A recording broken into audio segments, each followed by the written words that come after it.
Assalamualaikum. Waalaikumsalam. Masuk, silakan. Iya. Silakan duduk ya. Iya. Oke. Silakan diminum dulu. Iya.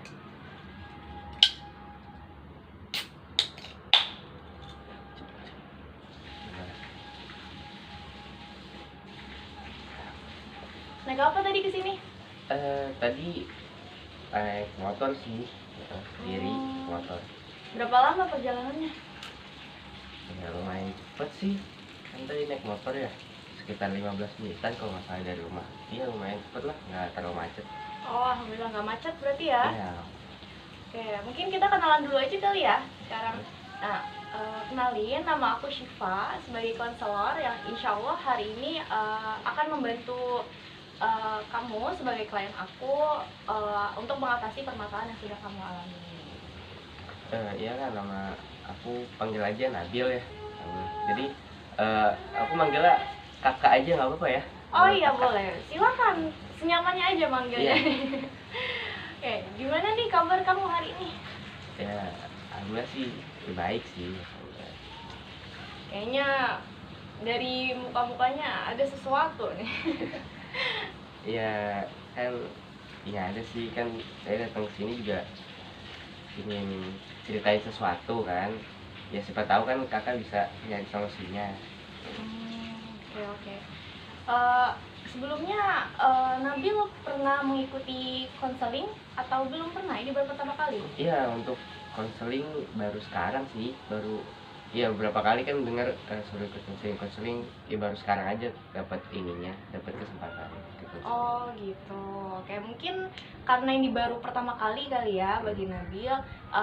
Aku mau ngejelasin sedikit aja untuk menggambarkan proses konseling yang akan kita lakukan hari ini. Jadi konseling itu merupakan proses pemberian bantuan dari aku sebagai konselor kepada klien Nabil untuk mengatasi permasalahan yang sedang Nabil alami. Dan juga dalam proses konseling ini ada kode etik dan juga asas-asas yang akan kita terapkan pada konseling kita, yaitu yang utamanya adalah kepercayaan seorang klien terhadap konselornya.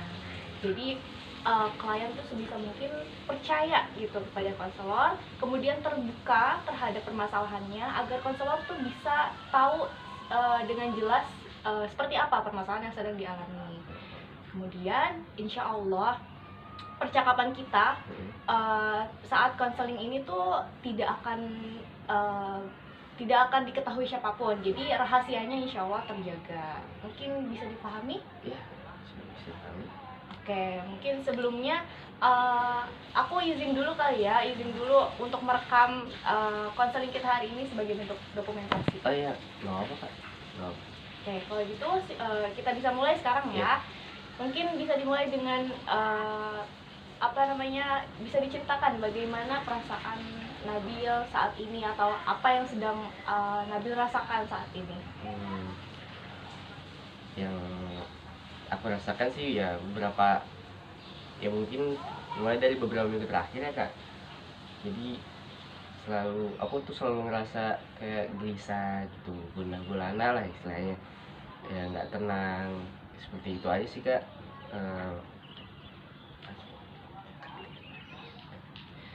Nah, kira-kira Nabil tahu nggak nih apa sih yang nyebabin Nabil merasa seperti itu?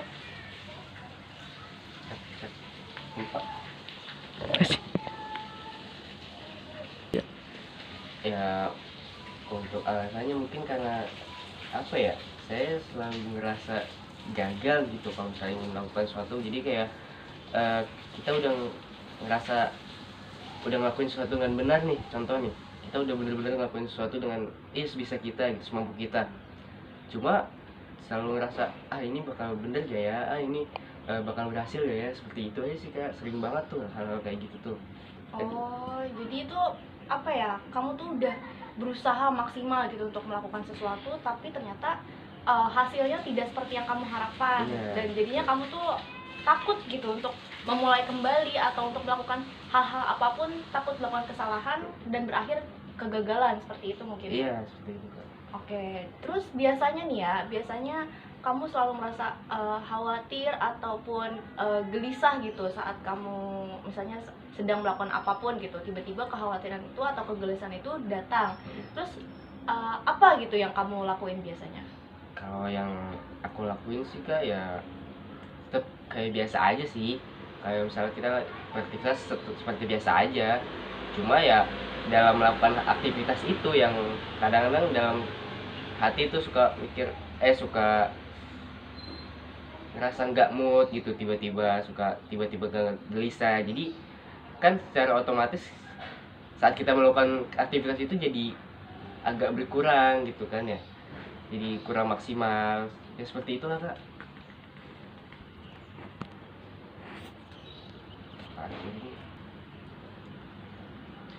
Kayak kayaknya aku bisa paham sih apa yang kamu rasain ya. Kayaknya gak enak banget ya, sulit pastinya tuh apa melakukan aktivitas terus melakukan hal-hal lain tapi perasaan kita tuh nggak enak gitu kan, pasti kita juga nggak semangat gitu. Iya benar banget, jadi kayak ya gitulah seperti yang tadi Kakak bilang, emang bener-bener gak enak banget gitu rasanya kalau misalnya kita lagi ngelakuin sesuatu tau-tau moodnya hilang, itu kan pasti ngerasa gak enak banget gitu. Oke, berarti tuh kamu tuh apa ya, merasa gelisah dan khawatir melakukan kegagalan kembali gitu. Jadinya kamu takut gitu, takut melakukan kesalahan. Dan juga ketika perasaan gelisah itu tiba-tiba muncul, kamu tuh tetap berusaha untuk melakukan aktivitas seperti biasa, seperti itu ya? Iya seperti itu. Jadi yang harus saya lakuin apa ya kalau udah kayak gitu kan, ya siapa tahu Kakak ada solusinya gitu. Mungkin untuk permasalahan kamu kali ini aku akan menerapkan sebuah pendekatan ataupun teknik yang namanya self acceptance atau penerimaan diri. Jadi tujuan dari self acceptance ini agar kamu tuh bisa menerima apapun yang terjadi pada diri kamu. Jadi entah itu pengalaman yang baik ataupun yang buruk sekalipun. Dan menjadikan pengalaman yang mungkin kurang baik, mungkin pengalaman yang tidak kita suka itu sebagai sebuah kekuatan bagi diri kita ataupun sebuah potensi agar kita menjadi lebih berkembang, seperti itu mungkin bisa dipahami. Iya. Terus yang harus aku lakuin tuh apa aja Kak kira-kira? Mungkin diawali dengan kamu jangan terlalu memandang rendah diri kamu. Jadi jangan karena sekali ataupun 2 kali kegagalan yang terjadi pada hidup kamu tuh selalu merasa gagal terus. Nah itu jangan ya, karena dalam hidup kamu tuh nggak selalu gagal gitu. Pasti kamu pernah berhasil, pernah punya prestasi, walaupun itu di bidang yang lain. Jadi kamu juga harus memiliki pandangan bahwa aku tuh pernah berhasil loh gitu. Jadi jangan terpaku pada kegagalan terus, tapi harus melihat sisi positif dari apa yang telah kamu lakukan selama ini. Oh gitu, baik Kak, insyaallah saya ngerti. Nah, terus juga di rumah kamu pasti ada cermin kan? Ada cermin. Nah, nanti mungkin bisa dicoba ketika di rumah nanti kamu berdiri ataupun berhadapan dengan cermin. Mungkin bisa dirutinkan setiap bangun tidur pagi atau kapanpun seluangnya waktu kamu. Jadi di hadapan cermin tersebut kamu mengungkapkan semua perasaan kamu yang gak enakan hati, terus perasaan-perasaan yang mungkin terpendam, yang susah banget buat diungkapin, itu ketika kamu berdiri di depan cermin, kamu ungkapin semuanya. Entah itu dengan kata-kata ataupun dengan ekspresi ataupun dengan apa, itu kamu ungkapin aja gitu. Nah juga setelah kamu mengungkapkan perasaan-perasaan yang mungkin negatif bagi diri kamu, terus kamu juga perlu menyebutkan apa saja keberhasilan yang selama ini udah kamu capai.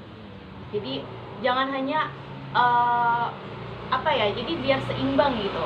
Kamu menyebutkan segala kegelisahan kamu, tapi di sisi lain kamu juga membanggakan diri kamu. Jadi agar seimbang. Nah, ini bertujuan agar seenggaknya hati kamu atau diri kamu tuh ada sedikit perasaan lega, seperti itu. Oke deh, mungkin nanti bisa saya terapkan ya pas di rumah, di depan cermin. Iya, betul. Nah, terus mungkin kan Nabil udah gede nih ya, udah 18 tahun gitu kan. Nah, kalau boleh tahu gimana sih Nabil dalam beribadah gitu, terutama sholat?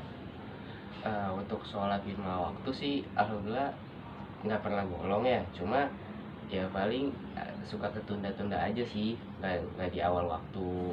Dan kalaupun di saat sholat itu ya kadang-kadang saya sering nggak khusyuk, itu mungkin karena gelisahnya saya waktu itu kali ya. Jadi saat sholat suka nggak khusyuk, kadang memikirkan hal lain, jadi saat sholat juga saya nggak khusyuk, terus ada pulang. Nabil perlu sedikit memperbaiki pola ibadahnya Nabil. Apalagi tadi sering menunda-nunda ya kan, sering menunda. Walaupun setiap sholat 5 waktu itu dikerjakan, tapi tidak tepat waktu gitu kan, karena sering ditunda. Dan juga ketika sholat pun tidak khusyuk. Nah, mungkin mulai hari ini ya bisa dicoba. Jadi kalau misalnya sudah tiba waktu sholat, sudah mendengar azan, itu Nabil walaupun sedang beraktivitas, coba untuk dihentikan dulu. Coba untuk berhenti, kemudian langsung bangun untuk berwudu dan sholat. Kenapa seperti itu? Karena itu untuk menghadirkan rasa sadar kita kalau misalnya Allah tuh manggil kita loh. Allah tuh manggil kita buat kita ibadah gitu. Nah, dengan kita memunculkan kesadaran seperti itu, kita tuh sadar bahwa Allah itu manggil kita, berarti kan Allah melihat atau mengawasi semua hambanya gitu kan. Nah, dengan kita mengingat seperti itu, berarti kita sama aja dengan mengingat Allah. Nah, dengan mengingat Allah berarti kita semakin khusyuk ketika beribadah gitu kan. Nah, mungkin itu untuk tips kekhusyuannya. Nah, terus kan mungkin Nabil sering, mungkin walaupun tidak tahu persis, tapi pastinya pernah mendengar kalau sholat itu merupakan sebuah jaminan agar hati kita menjadi tenang ya. Dengan kita sholat maka hati kita akan menjadi tenang. Terus juga ada contoh juga dari Rasulullah, kalau misalnya Rasulullah itu kadang merasa gelisah, kadang merasa gundah karena suatu permasalahan umat terutama, itu beliau langsung mendirikan sholat gitu untuk menghilangkan rasa kegelisahan tersebut. Mungkin seperti itu. Dan juga sholat kan ibadah yang paling utama ya. Pastinya memiliki pahala. Selain memiliki pahala, hati kita menjadi tenang. Dan juga tidak mesti sholat wajib aja gitu yang diterapkan. Sholat sunnah, kan sholat sunnah tuh banyak banget ya. Jadi mungkin ketika Nabil merasakan kegelisahan di luar waktu sholat wajib, itu Nabil bisa melaksanakan sholat sunnah yang lain. Ada sholat duha, ada sholat witir, atau sholat rawatib, dan lain sebagainya. Nah, di sisi lain kita juga bisa mengamalkan sunnah-sunnah Nabi gitu. Mungkin seperti itu. Gitu ya.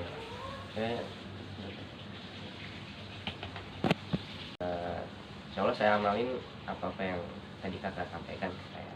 Oke, berarti sampai sini Nabil sudah paham ya apa yang perlu dilakukan gitu untuk agar Nabil merasa mendapat perubahan yang lebih baik. Alhamdulillah sih, insya Allah udah paham lah semuanya. Insya Allah dari semua yang kakak tadi sampaikan, kakak saranin, insya Allah nanti saya terapin di rumah. Baik, mudah-mudahan akan berdampak baik ya nantinya kepada Nabil. Ya, amin, amin, insya Allah. Oke kak, mungkin Terima kasih. terima kasih ya tadi udah dengerin curhatan aku, curhatan saya, terus bisa ngasih solusi-solusi juga buat saya. Insya Allah nanti saya terapkan deh.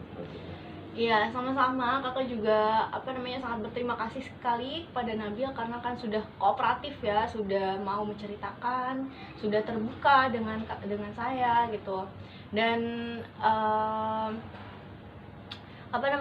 saya harap juga kedepannya Nabil bisa menjadi lebih baik lagi, karena Nabil juga kan berkeinginan untuk berubah gitu ya. Dan mungkin setelah ini kita akan adakan pertemuan selanjutnya untuk mengecek kembali kondisi ataupun perkembangan yang telah Nabil rasakan gitu ya, dengan menerapkan apa yang telah saya sarankan tadi. Oke kak, oke segitu dulu aja kali ya kak.